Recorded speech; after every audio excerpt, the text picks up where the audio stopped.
slight misreading actually, just it's left and then straight all the way to the finish, isn't it? It certainly is, and you can just see the road just starts to tip up. So at this point here, you will see if we get the camera, there. He's laid off, and he looked like he was going to go for a long one, and Leemreiser doesn't want to take this to a sprint. So the Dutchman has committed very, very early.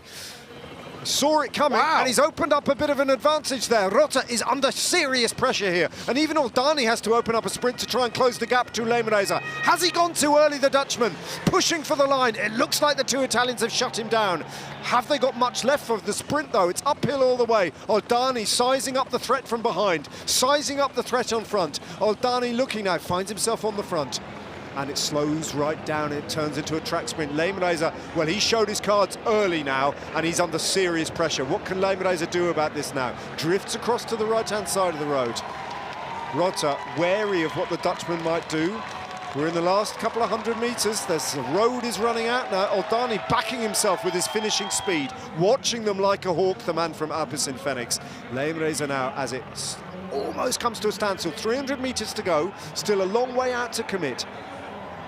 Here he goes again, Leemreiser still feeling that he has to go long, but they saw him coming this time. Oldani matching him for speed, but the Dutchman has a slight jump. Oldani looks like he's got this under control. Oldani now, coming round the Dutchman. He's got Rotter on his wheel, but Oldani, the purest sprinter of them all, the Italian, pushes for the line. Rotter running him very close indeed. It's tight between those two, but Stefano Oldani wins in Genoa with great panache. The sprinter from Alpecin Fenix has got it done. It wasn't Mathieu van der Poel, it was Stefano Oldani. And what a ride that was from that trio. As Wilco Kelderman now heads this chase group over the line. Yeah, Wilco Kelderman takes the group. This is for 4th place and moving up the general classification. But what a win for Stefano Oldani. His first pro win is a stage of the Giro d'Italia. Back-to-back wins for Italy and win number 2 for Alpecin Fenix. The team is centred around Van der Poel, but it's not just about him.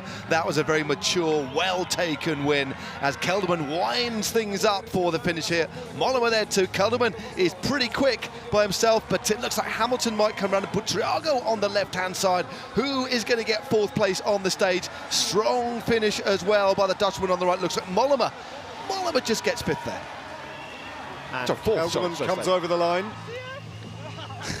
Tears for Oldani, tears of joy. He had a lot of pressure on his shoulders there. He was the favourite from that trio of riders. It was close in the end, but he judged it to perfection. Thwarted in their ambition, these riders. Ryan Tarame will have heard that his teammate Lorenzo Rotter was just pipped by Stefano Oldani. Just outside, possibly how many riders have crossed the line? We've had 7 so far, so this is the sprint, if we're going to get a sprint at all, for 8th and 9th place on the road. Andrea Vendrame, Ryan Tarame, just checking behind them to see what's coming up the road. And Vendrame crosses the line and will take 8th place on the stage. And Ryan Tarame, another good ride from him. Just look at the gaps, look how fatigued, and look at the gaps behind, it's split to bits, but what a ride by this man.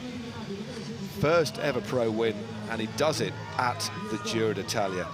Absolutely magnificent. No wonder there are tears here. But this was an interesting move by Gijslem, right? It looked dangerous. I think it was a bold one, and I think the Dutchman had to do something against 2 riders that he clearly thought were the fastest, and in the end he was right. But this looked like it had legs, but Oldani had to work very, very hard, as did Rotter, because everybody's out of each other's slipstreams here. And then, so we had essentially 2 phases to this sprint. This is when Oldani got back in contact with Leemreiser, who's still riding. He looks over, move 1 neutralised, and then it got very, very tricky indeed. And Oldani did the right thing here because he's a pure sprinter. He's got that snap, that really fast acceleration. The right thing to do, rather than give the others momentum, was to slow it right down.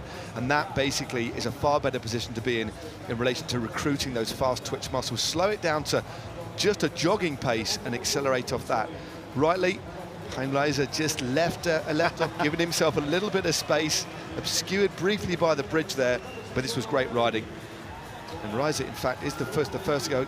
Oldani just moves across, trying to usher his fellow countryman to 1st place. He had to do this. Perfect moment to go as well. He did everything right, Leemreiser. And it was a pretty strong move as well. It was. Yeah, Oldani's having to work very hard here. to take him. Here's where he really opens up his sprint. And Rota did a good job, and he's closing all the while here, Lorenzo Rota. Ran him really close. Yeah, the leg speed there of Oldani really got on top, and Rota actually was starting to close, but in the end, it was quite, well, a definitive win by the man from Alpecin Phoenix. Really was. Lays off there and then kicks. But just look at the leg speed compared to Rota behind. He's a sprocket or two lower. Look, for every 2 pedal strokes, Rota's doing 1, and just had that real snap, that real pace, that real speed. Rota came in late using just raw strength, but it wasn't enough. The tarmac had run out, and Oldani had secured his first ever